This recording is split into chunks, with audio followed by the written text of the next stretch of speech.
Their hearts overflowed with love and happiness for their son. As they join the guests in the church, they take their seats. They were ready to witness the union of two souls. A profound sense of reverence and anticipation fills the air in the church. The congregation's eyes are fixed on the exquisitely adorned altar, graced with the presence of delicate flowers and flickering candles. The soft melodies drifting through the air create a serene ambience, deepening the emotions in the room. Positioned at the front, the preacher stands alongside Robert, accompanied by his loyal groomsmen. Overwhelmed by the overwhelming outpouring of love and support from the congregation, Robert is moved to tears. On the opposite side, Lynn's bridesmaids stand in solidarity, waiting for Lynn to join them. Suddenly, the back door of the church's sanctuary creaks open, and Lynn enters, her eyes shimmering with excitement. Just then, Robert was jolted from his moment of bliss by a sound he had long buried in the depths of his mind. A gunshot echoing through the sacred walls of the church like the thunder of a vengeful storm. The warmth of love that had enveloped him evaporated, replaced by an icy grip of terror that clawed at his heart. The air thickened, heavy with dread, as Robert's gaze darted frantically through the chaos, searching for Lynn, his wife-to-be, the anchor in his turbulent world. But a searing pain pierced through his chest, a cold reminder that fate can turn in an instant. He crumpled to his knees, the vibrant hues of joy around him fading into a dark abyss. As he looked up, desperation clawing at his throat, he saw Lynn's face contorted in horror, a silent scream etched on her lips. Time slowed, every heartbeat thunderous in his ears, as the terrible realization crashed over him like a wave. The shot had found its mark, and the target was him. The sanctuary of love had transformed into a battleground, and Robert's life hung by a thread, suspended in the suffocating silence that followed. He told himself that he was home, safe. But the visions persisted. In a desperate attempt to regain control, Robert closed his eyes, hoping for a moment of respite from the nightmarish scene unfolding around him. "This can't be, damn it. This just can't be," he muttered, grappling with the horrifying reality unfolding before him. The illusion shattered, exposing the catastrophic truth of his precarious situation, crashing into him like a relentless tidal wave. "Wait a damn minute. This isn't some trick in my head. I don't have no PTSD. I just never made it back home." Dr. Shepard, once his therapeutic confidant, now became a companion who had endured the same unspeakable horrors. As life ebbed away from Dr. Shepard, their camaraderie continued to bind them. He mustered all his strength to crawl towards Robert, gasping for each breath. "Did it work? Was the hypnosis you asked me to put you under successful? Did you get to see her one last time?" Tears streamed down Robert's face as he met Dr. Shepard's gaze. "Yes, Doc, and thank you for all your help. Because of you, I got to see my baby for the last time," he whispered through a trembling voice. Lynn stood tall beside him, her presence defying the boundaries of life and death. With a forced smile, Robert began to speak, his words heavy with the weight of uncertainty of what was to come next, but a deep certainty of love for Lynn. "My dearest Lynn, 3 years ago, I made a promise to return home to you. It pains me deeply to realize that this is a promise I will not be able to keep. I had envisioned myself standing before you, reciting the wedding vows I had so carefully written.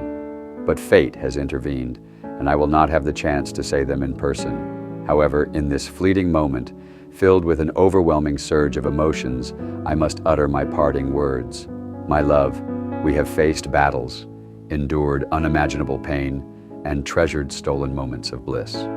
But now, as time claims me, I want you to know that my heart beats eternally for you. I gather all my strength, my spirit intertwined with these words, hoping you can somehow feel the depth of my love for you. A bittersweet smile graces your lips as if you can hear me, as if our souls are connected. Your eyes reflect a lifetime of shared memories, of unspoken dreams and unexplored paths. But above all, they reflect the profound love that surpasses the boundaries of existence. This love, my love, will endure beyond the veil, finding consolation in the memories we have woven together.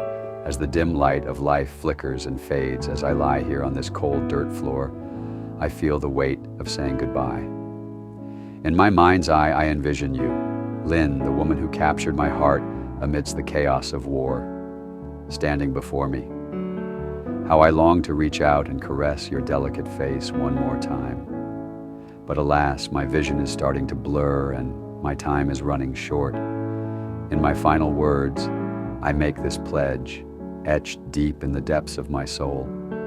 Even in death's embrace, I will watch over you. You have been my guiding star in the darkest of nights, forever guiding my spirit.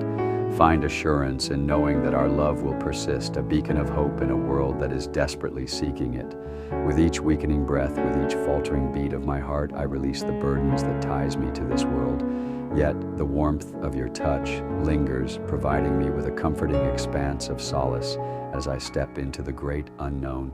As I surrender my earthly form, I find comfort in the thought that our hearts will remain entwined, forever intertwined in the tapestry of love. And so, with my final utterance, I will simply say, until we meet again, my love, got to go now, but rest assured, our souls will reunite.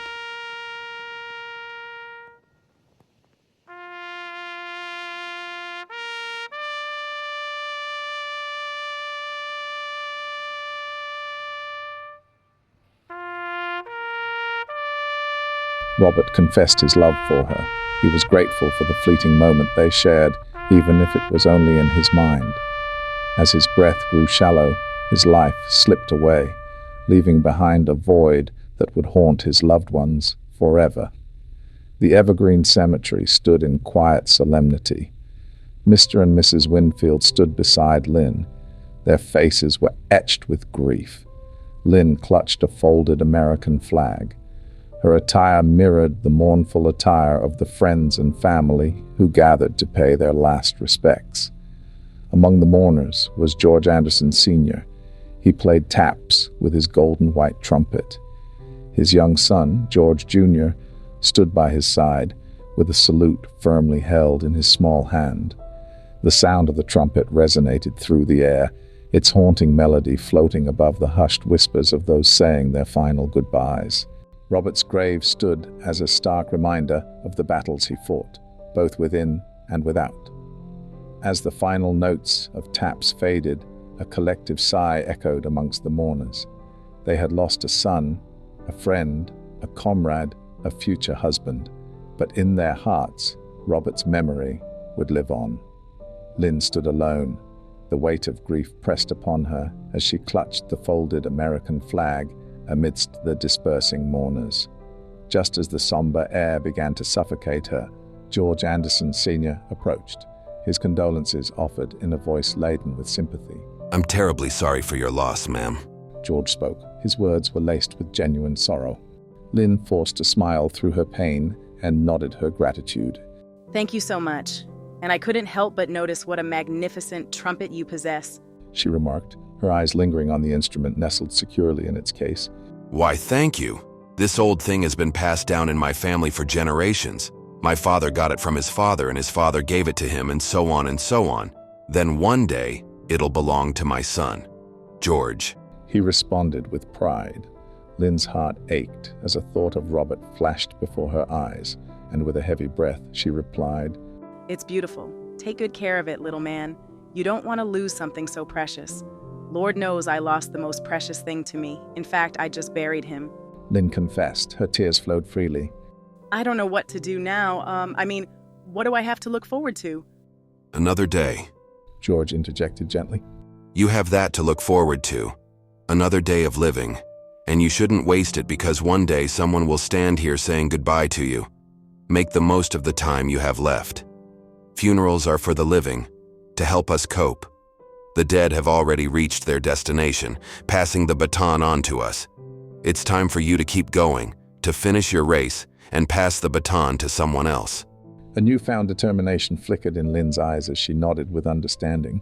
You know what? You're absolutely right. I'm a nurse, and I planned on taking time off to grieve, but what good will that do? It won't bring him back. I need to be strong. There are people in that hospital who need me right now, so you know what? I'm going to go home, change, and go to work. Now that's what I'm talking about. The elder George said with a smile creeping across his face. Son, I hope you're witnessing this. That right there is a strong woman. The kind I hope you find one day and marry. Robert is proud of you, I am sure. Have a good day at work and a splendid rest of your race. It all starts today. George finished. Lynn bid farewell and strode away, a flicker of determination lighting her path. As she disappeared, George and his son continued their conversation. Dad, you never told me that Granddaddy gave you that trumpet. Little George said curiously. Yes, he did. But that's a long story. I'll share it with you sometime, son. But for now, we need to get you home and help you finish your book report for tomorrow's class. George replied. Okay, well, I want to write about Grandfather and the start of this here horn. Little George declared with a smile gracing his face. Are you sure you want to do that, son? I must admit, I've been told this trumpet is cursed. George teased, the corners of his lips curling. Little George's voice trembled with a hint of fear as he inquired. Do you think it truly is, Dad? I don't know, little boy. However, I'll share the story of how we came to have it, and you can write about it. Let's head home, George said, while wrapping his arm around his son as they walked away into the distance. History and the unknown awaited them both. Just then, we find ourselves back to the old dark room, where Picture Man is standing and holding a military picture of Robert from off one of the clothes lines filled with photographs in his homemade darkroom. The curtain has fallen on Robert's journey, as the chapter of this thing called life has ended for the sergeant.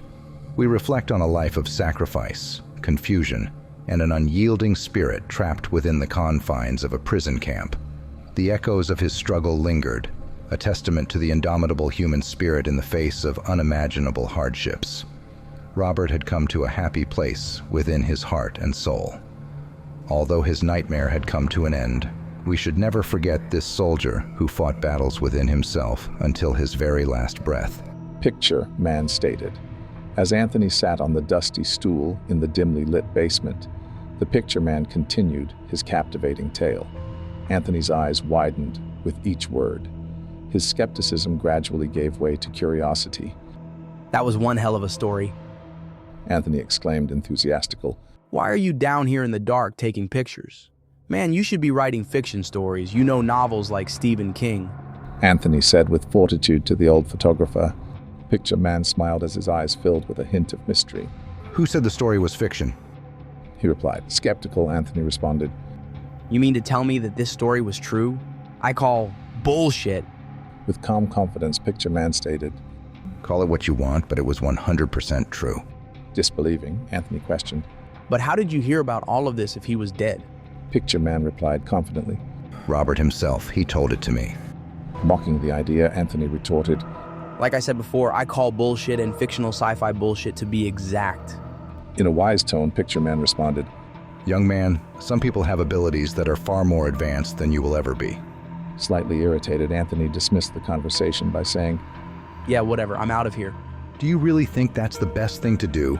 I mean, this late at night, and you think someone is out there trying to kill you.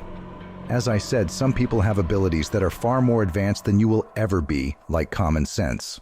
Picture Man warned. Anthony stopped heading towards the basement door, although he was ready to leave. Urgently, he requested, Just let me use your phone. I'll call my mom to come get me. Apologetically, the Picture Man replied, I don't have a phone. The life of an old-time picture man doesn't really afford me luxuries like a phone or even a TV. Things ain't what they used to be. Persistent, Anthony suggested. That's why you need to write a book of stories, like I said. Pondering the idea, Picture Man responded, Maybe I should. In fact, I've got another one for you. It's about someone else who talked to me after their death. That's hard to believe. Someone would want to talk to you after their death. Hell, I don't want to talk to you now, much less after death. Oh, come on now. You don't think I'm good company? I guess you're better company than what could be waiting for me out there. Fine, tell your next story. Who's this one from? Oh, wait, let me guess. You had a deep one-on-one convo with Elvis? Chuckling, Picture Man responded. No, I've not heard from him. Well, not in a few years. However, this lady I'm going to tell you about, at one point, was just as famous as the king. Anthony watched as Picture Man walked over to a nearby clothesline and took down an old photo that was in black and white. The photograph revealed a glimpse into the life of an older African-American lady lying in her hospital bed, her face filled with both pain and resilience. Here she is. Her name was Dorothy Myers. This story starts right where the last story left off.